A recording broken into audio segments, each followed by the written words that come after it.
Okay, this is going to be our fourth video on sources of magnetic field. This is going to be a pretty short video. I'm only going to be covering the material from section 28.4, and there's really only one problem that we sort of want to look at in this. So we now know how to calculate the magnetic field created by a long straight conductor, right? We looked at that in the last video. Now we're going to be interested in the force that one long straight conductor is going to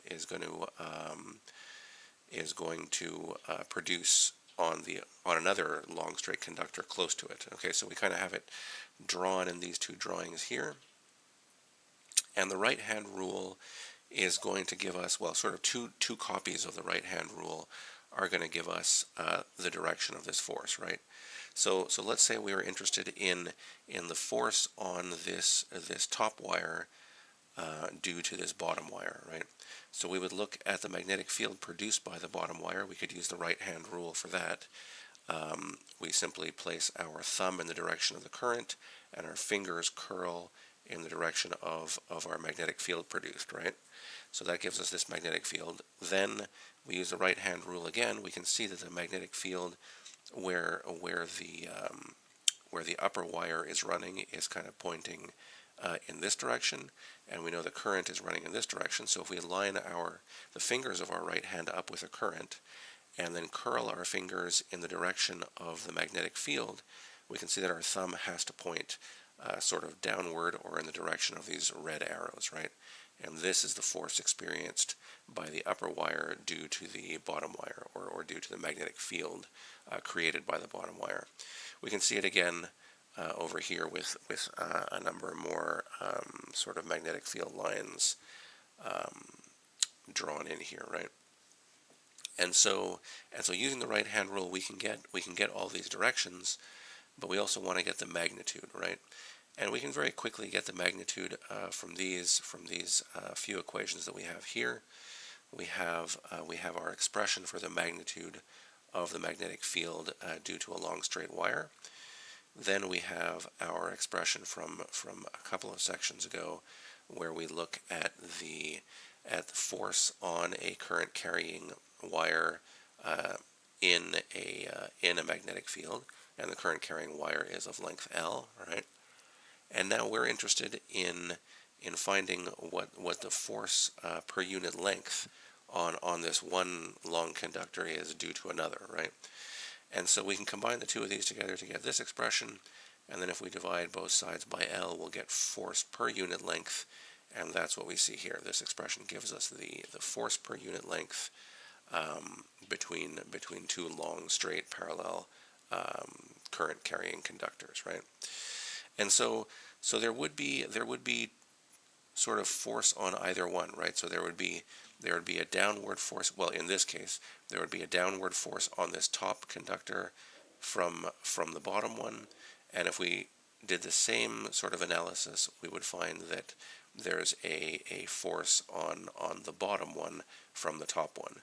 And just by quickly sort of looking at this with a right hand rule again, we can see that the current going through the top wire using the right hand rule is going to be sort of going around this thing in a sort of clockwise way, and so we're going to have magnetic field lines, basically magnetic field lines running to the opposite direction of the B that we see here along the bottom wire due to the top wire. And then if we did like a right hand rule where we put our fingers of our right hand in the direction of the current in the bottom wire and curled them toward the magnetic field lines, we would find that the force would be upward, right? So there's a sort of net attractive force between these two segments of wire when they have the current running in the same direction here.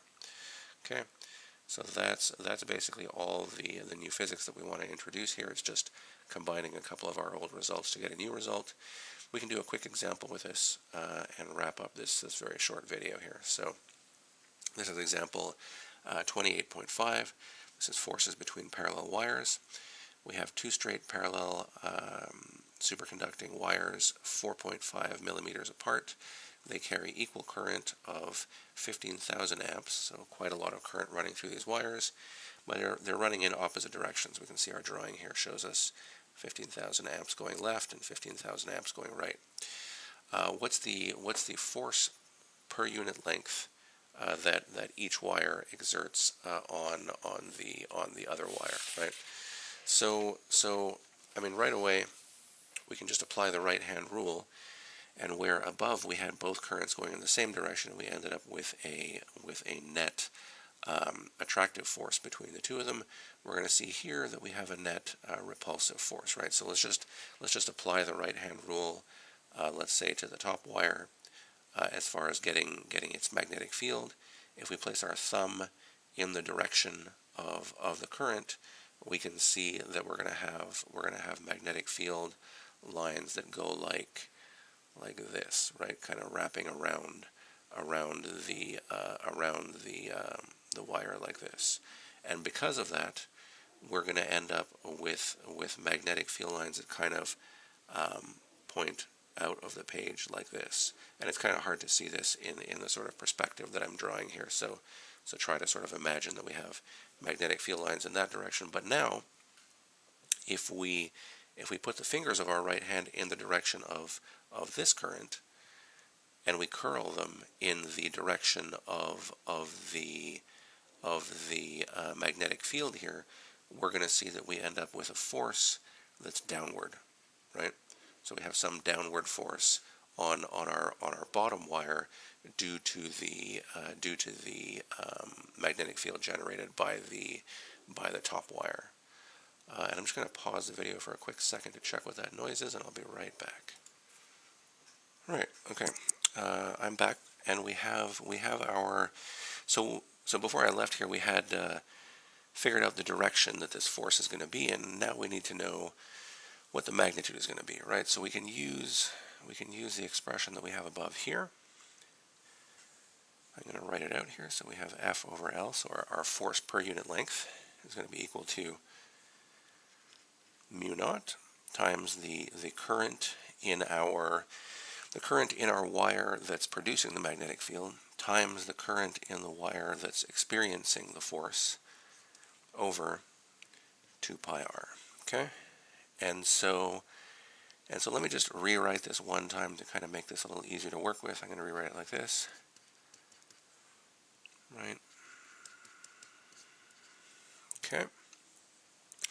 We know that that usually mu naught over 4 pi is going to give us 10 to the minus 7, so this is going to give us 2 times 10 to the minus 7. Then we know that both of our currents are equal in magnitude. They're 15,000 amps, so we're going to end up with 15,000 squared, and our R is only 4.5 millimeters, so 0.0045 meters, right? And if we do this calculation, we're going to find that we have a force per unit length equal to 10 to the 4 newtons per meter.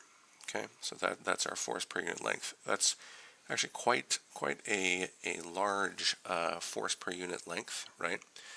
But we have a very large current running through these wires, and they're pretty close together. So this is not unexpected, right? We actually see forces and currents like this if you build large superconducting electromagnets, right?